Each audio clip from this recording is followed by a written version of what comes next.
You've been waiting for people to recognize your value, and every day you wait is a day they spend that recognition on someone who demanded it instead.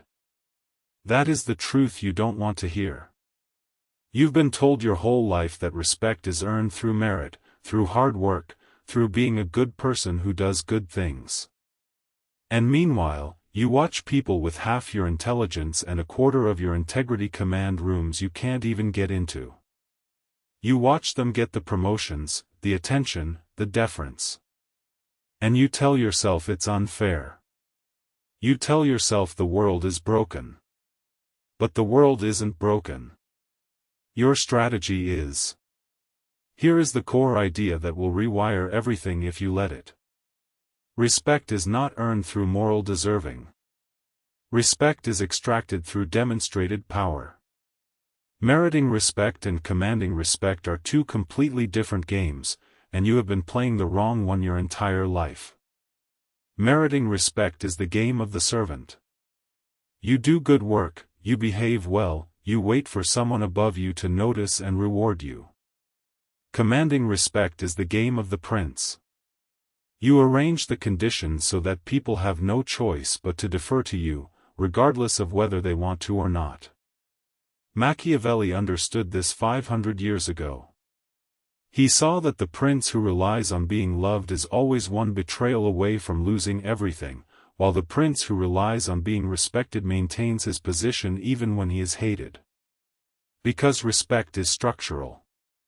It is built into the architecture of how you present yourself, how you move, how you speak, how you withdraw, how you appear and disappear. It is not a feeling others have about you. It is a constraint you place on their behavior through the way you engineer your presence.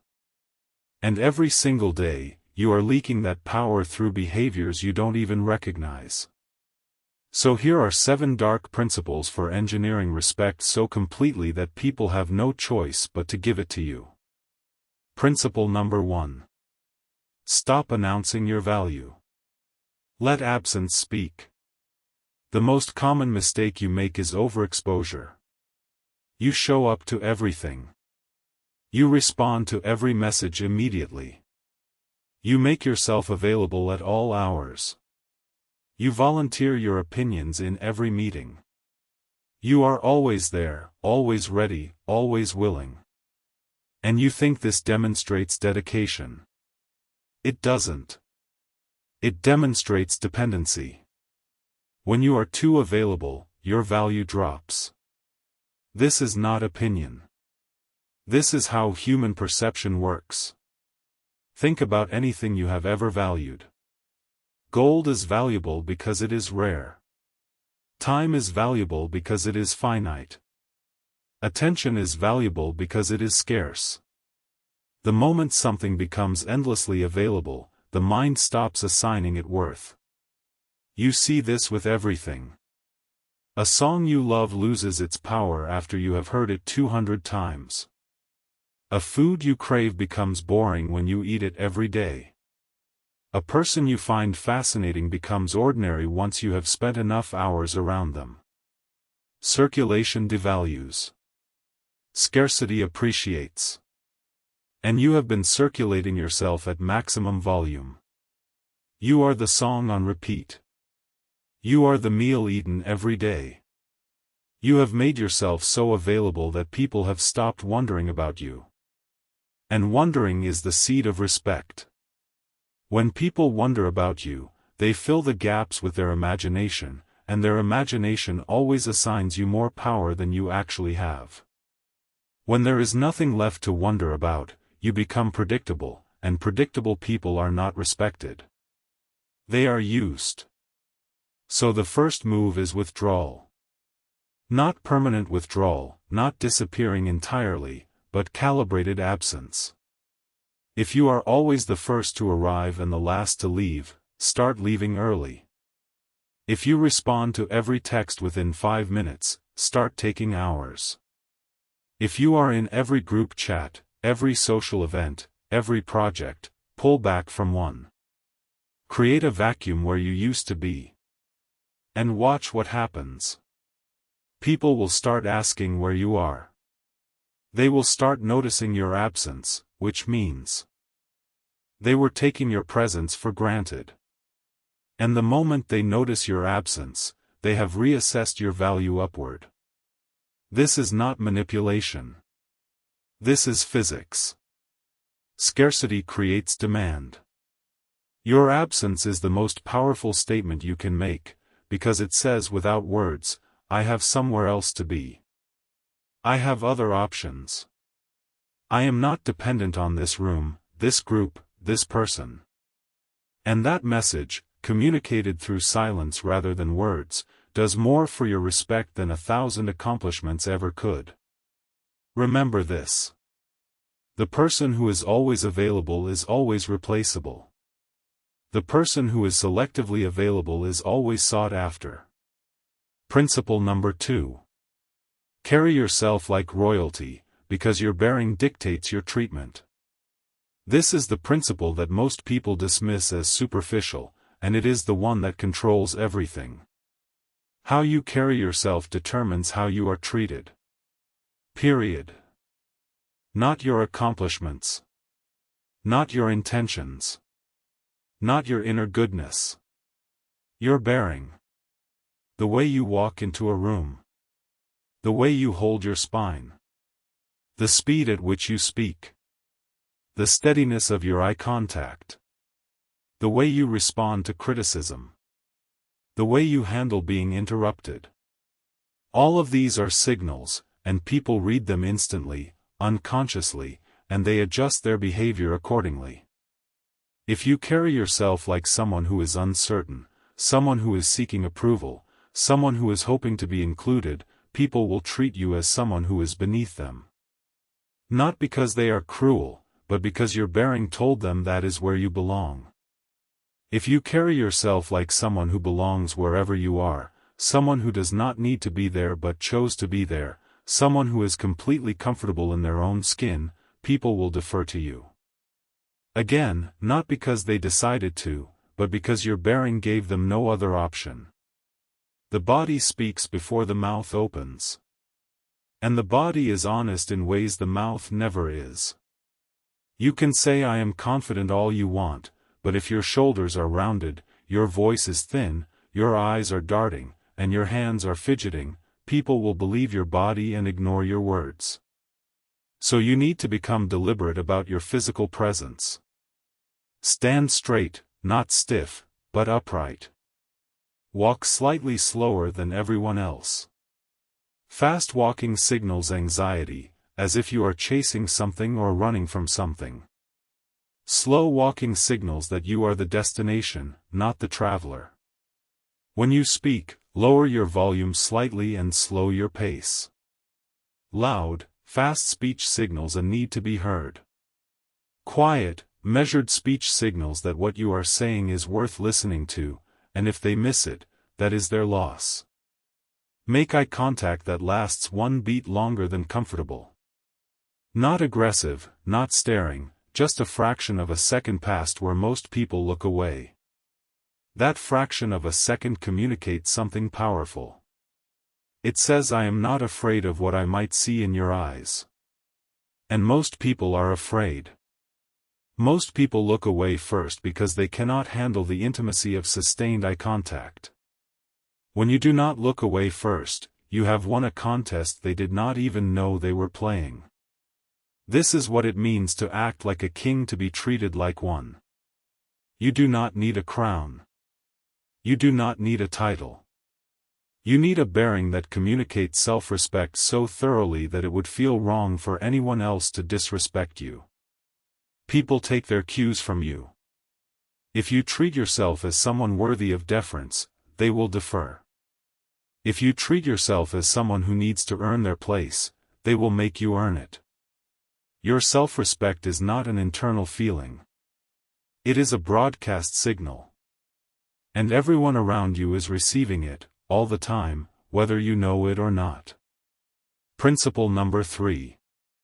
Cultivate mystery, because admiration travels to the unknown. This is where most people sabotage themselves completely. You share too much. You overshare your plans, your feelings, your doubts, your history, your strategies. You do it because you think transparency builds trust. You think if people really knew you, they would respect you more. The opposite is true. The more people know about you, the less they admire you. Familiarity breeds contempt. This is one of the oldest observations in human nature, and you are violating it every single day. When people know everything about you, they can predict you. And predictable people are not respected. They are managed. They are categorized.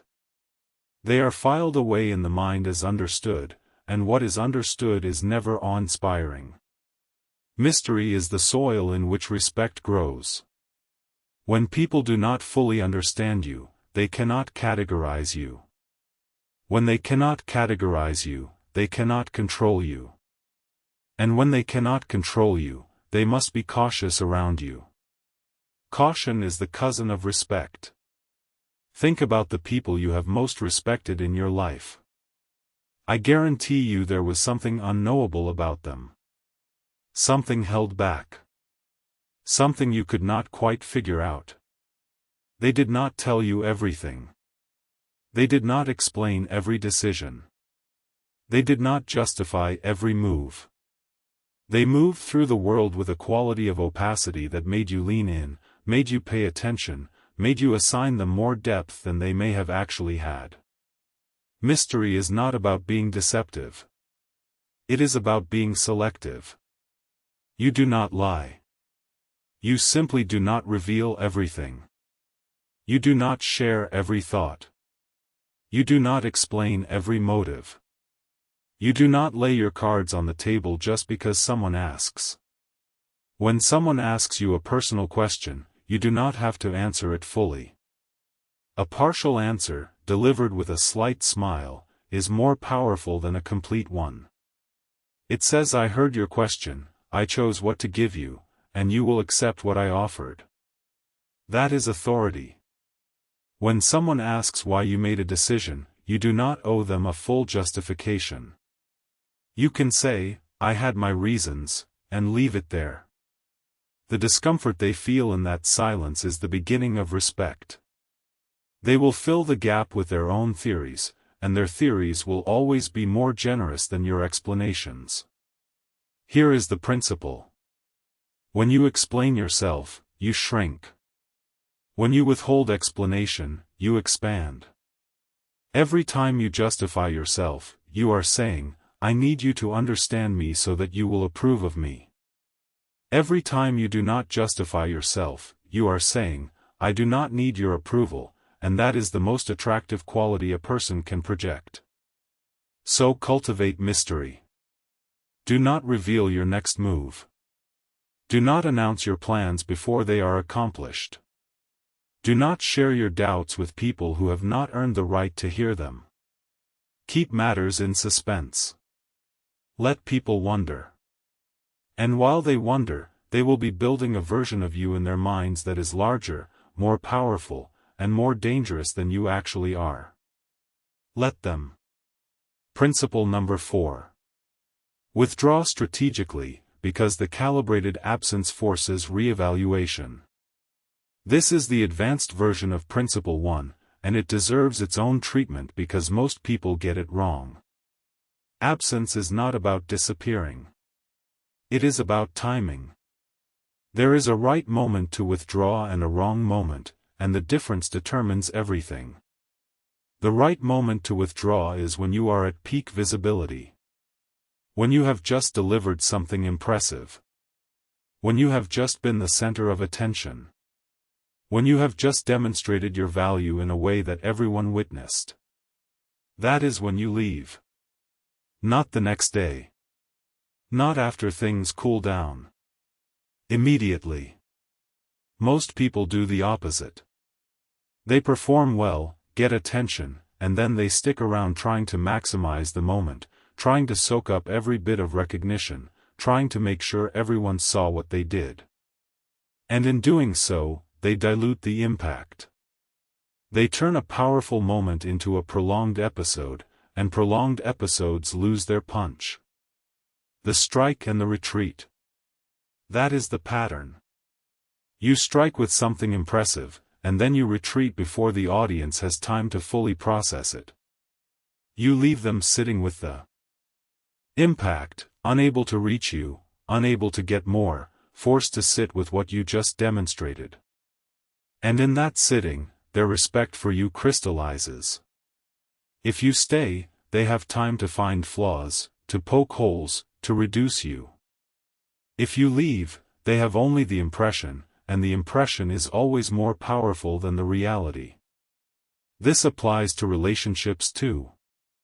If you are always the one initiating contact, always the one reaching out, always the one making plans, you have trained people to expect that from you. And they have trained themselves to wait. They do not need to pursue you because you are always pursuing them. Your absence in this case is not a one-time event. It is a pattern shift. You stop initiating. You stop being the one who always calls first. You stop being the one who always asks how they are doing. And you watch what happens. Some people will not reach out. Those people were never your friends. They were audiences who enjoyed your attention. Let them go. Some people will reach out, eventually. Those people value you, but they had grown lazy because you never gave them the chance to miss you. Your withdrawal will reset the dynamic. The key is this. Absence must be calibrated. It must be purposeful. It is not sulking. It is not punishment. It is a strategic withdrawal designed to force the other person to reevaluate your worth. When you are always present, your worth is assumed. When you are absent, your worth is questioned. And when it is questioned, it is almost always reassessed upward. Because people do not question the value of things that are easily replaced. They question the value of things that are suddenly gone. Principle number 5. Guard your reputation like a fortress, because it is your only currency before you enter a room. Your reputation precedes you. Before you walk into any room, speak to any person, enter any negotiation, the people in that room already have a version of you in their minds. That version was built by what they have heard, what they have seen, and what they have assumed. And that version determines how they will treat you before you have opened your mouth. Most people treat reputation as an afterthought. Something that just happens, good or bad, based on how they behave. But reputation is not a byproduct. It is a construction. And it is the most powerful construction you can build, because it works while you are not there. Your reputation speaks for you in rooms you have never entered. It opens doors before you knock on them. It closes doors before you even know they exist. And if you are not actively building and protecting it, someone else is defining it for you. Reputation is power. Through reputation alone you can intimidate and win. Through reputation alone you can command deference from people who have never met you. A strong reputation is a force field. It protects you from attacks that would destroy someone with a weak or ambiguous reputation. When your reputation is solid, people hesitate before crossing you.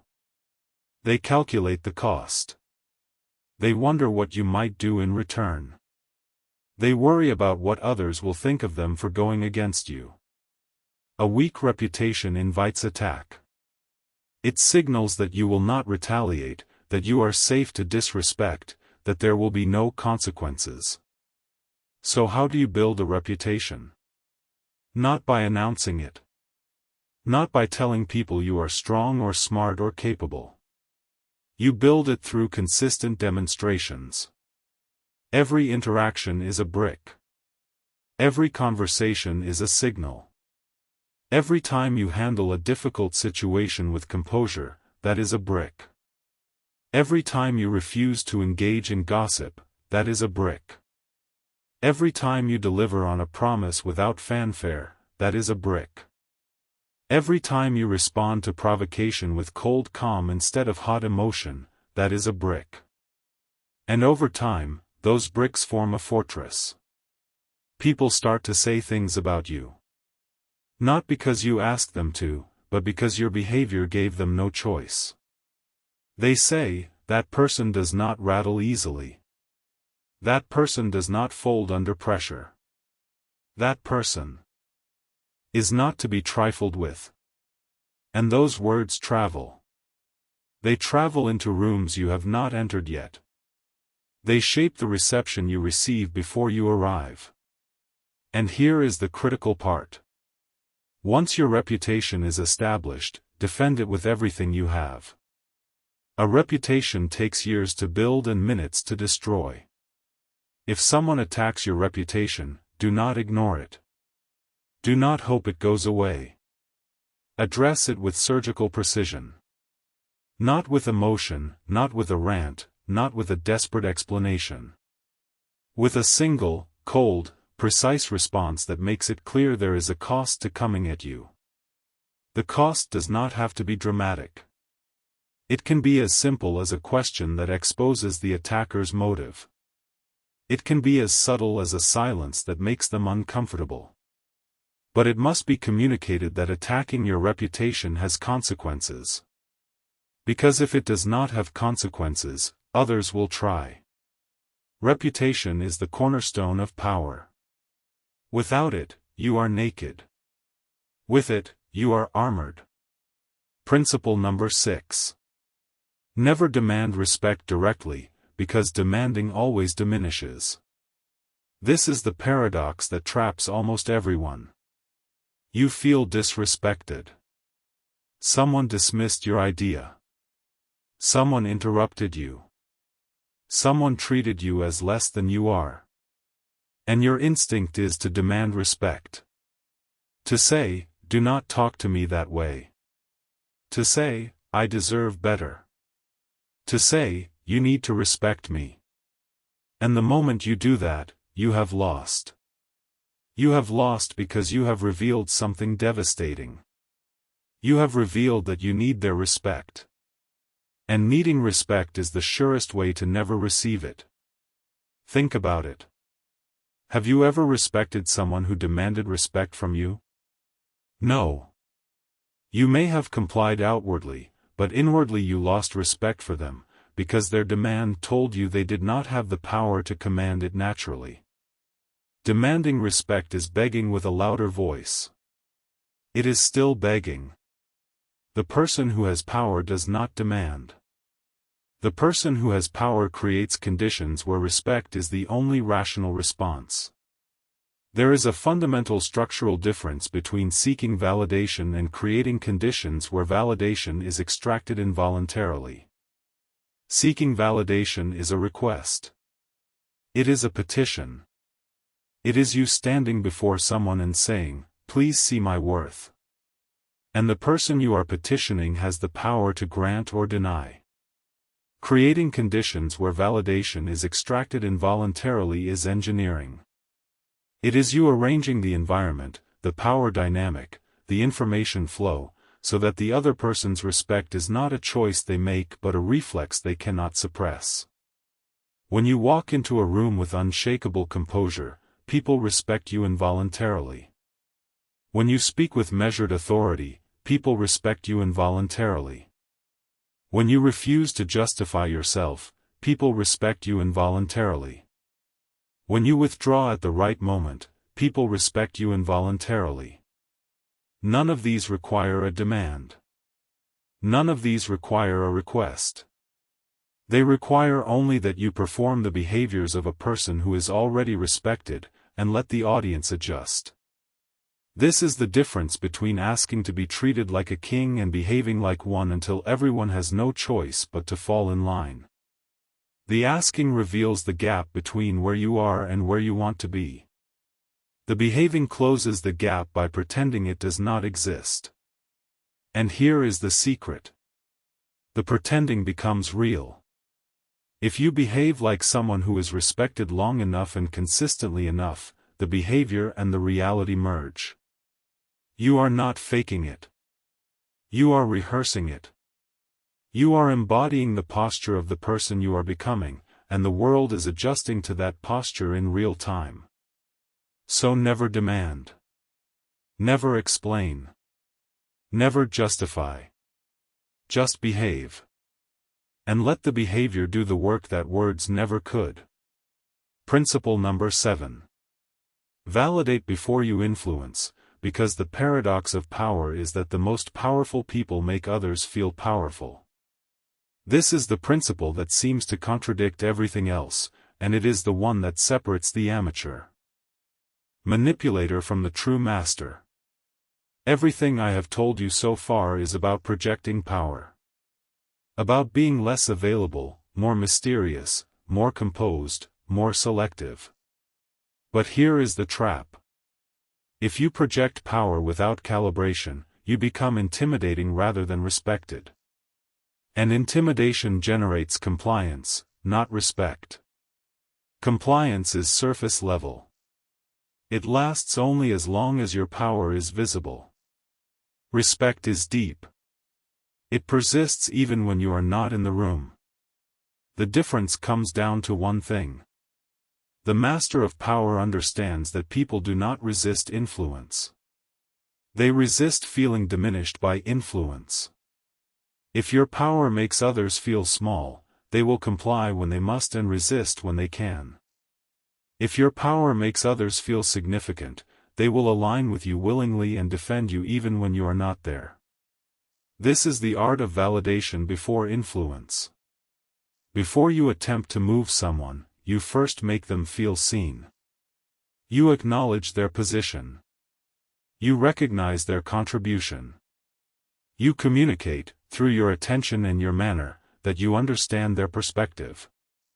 This does not mean you agree with them. It does not mean you defer to them. It means you demonstrate that you have the capacity to see them clearly, and that you are choosing to engage with them as a person of worth. When people feel validated, their resistance drops. Their guard lowers. They become permeable to your influence without realizing it. And here is the dark elegance of this principle. The act of validating someone is itself a display of power. Only a person who feels secure in their own position can afford to acknowledge another person's worth. The insecure person diminishes others to elevate themselves. The secure person elevates others because their own elevation is not in question. So validation is not kindness. It is strategy. It is the strategy of the prince who understands that being impressive and being approachable are not opposites. They are complements. The prince inspires awe through his achievements and his bearing, but he remains accessible enough that people feel heard. Not because he is soft, but because he knows that a population that feels heard does not conspire.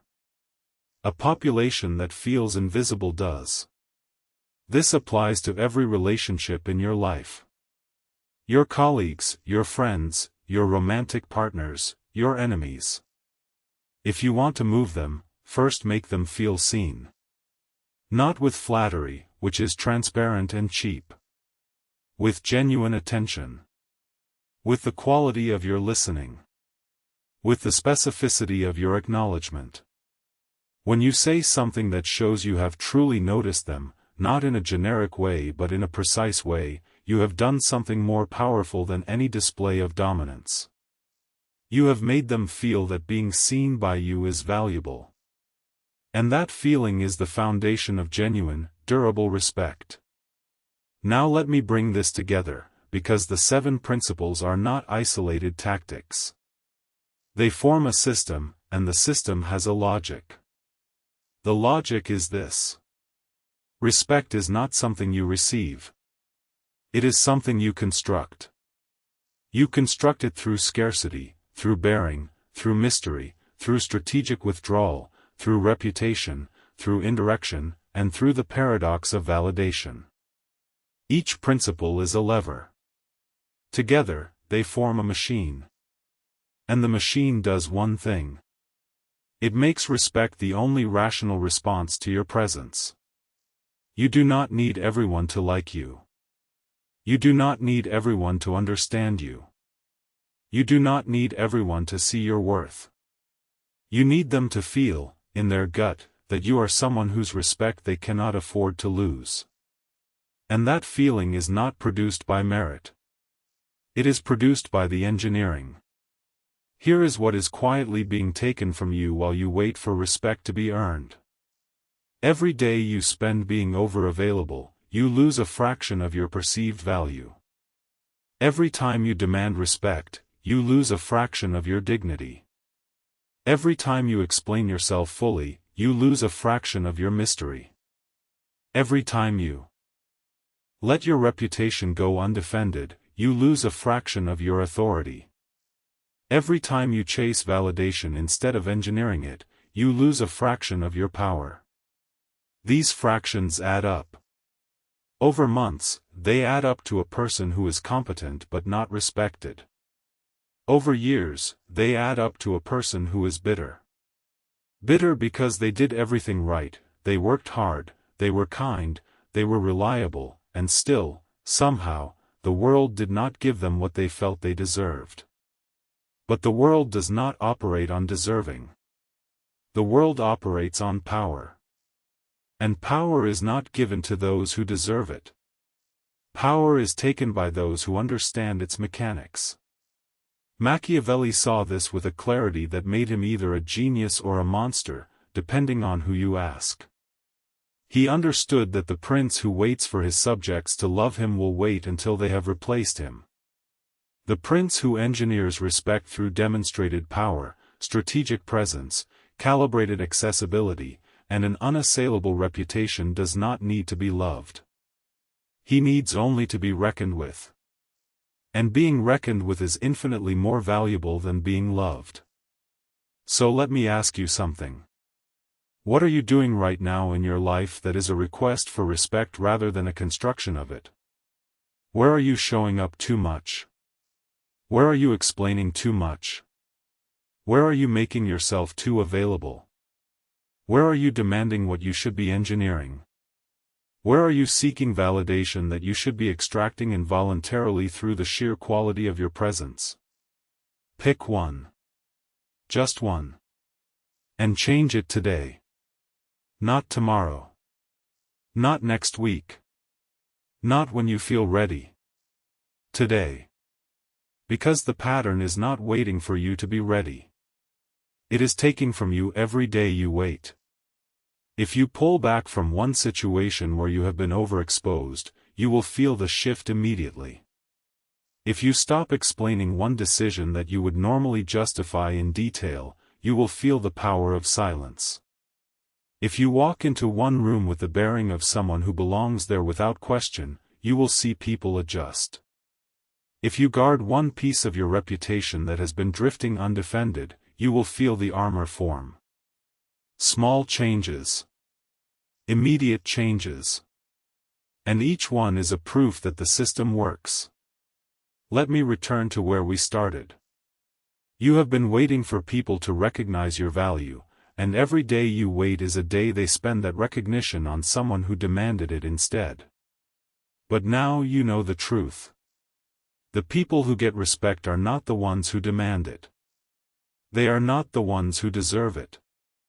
They are the ones who engineer it.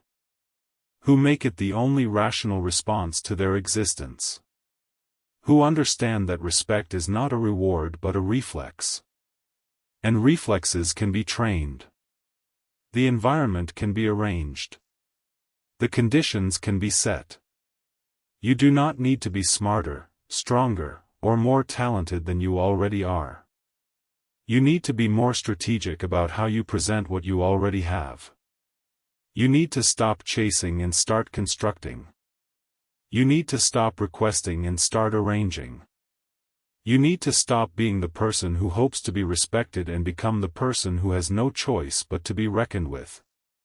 This is the ruthless art Machiavelli perfected. Now it is yours. The question is whether you will use it. Right now, not tomorrow. Right now. Go to the comments and write these 4 words. I am untouchable. Not because it is true yet. Because writing it is the first act of engineering it. The words come first. The reality follows. That is how power works. It is spoken into existence by the person willing to say it. Say it. Mean it. Become it.